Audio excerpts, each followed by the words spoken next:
Welcome back to math. So yesterday we worked on place value and we talked about how you can break up numbers into like units or a whole bunch of tens or a whole bunch of ones. Today we're going to talk about ratio tables and how they help us. So first I want to start with, it's almost Halloween, and for his class, Mr. B is having every student bring in 10 pieces of candy. So one student is worth 10 pieces of candy. 1 equals 10 candy. This is my students. This is my candy. So if I have one student in my class come to me, how many pieces of candy does Mr. B get? 10. What if I have 2 students come to me? How many pieces of candy am I going to get?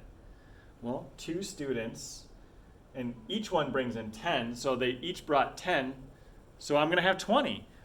A great way to help me organize that is if I put this information into a ratio table over here.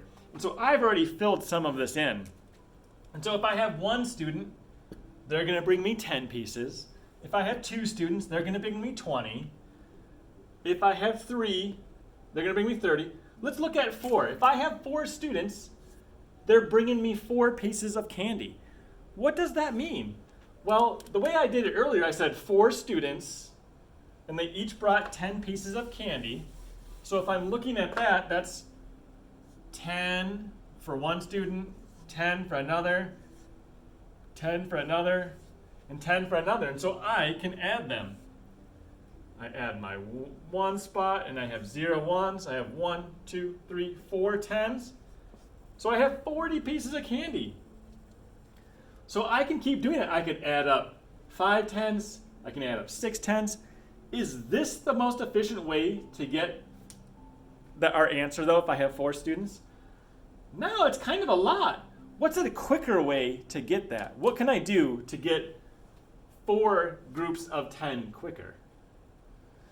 Yeah, you can say, well, I have 4 students coming, and they're each bringing 10 pieces of candy, so I need to multiply that. Or I need to add 4 10 times. Add 10 4 times. So I can multiply that. When I multiply 4 times 10, it equals 40. So a ratio table is basically saying you take 1 student as 10 pieces of candy. If I have 2, now I'm multiplying times 10, because that's how many pieces of candy they're bringing to get my answer, times 10. It's going to be the same multiplication all the way across. So if I have 11 students, what am I going to multiply to get to 110? Well, 11 students, they're each bringing 10 pieces of candy, so times 10. And that gets me 111. If you notice here, every time this goes up by 1, this goes up by 10. That is the ratio. Every time this one goes up by 1, this one has to go up by 10. So let's look over here. I'm at 20 students. Let's say I have 21 students. What does this side need to go up by? I added 1 here, so I have to add 1 group of 10 here. So it turns into 210. So this is how a ratio table works. You can use it for any kind of ratio that you want. So let's say I have, instead of 10 pieces of candy, let's say you guys have to bring me 3 pieces of pizza. So 1 student equals 3 pieces of pizza. Well, I can draw that on my ratio table. I have Simon here, and Simon's going to bring me 3 pieces of pizza.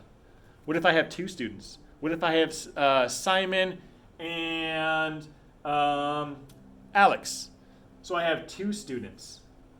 How many pieces of pizza are they going to bring me?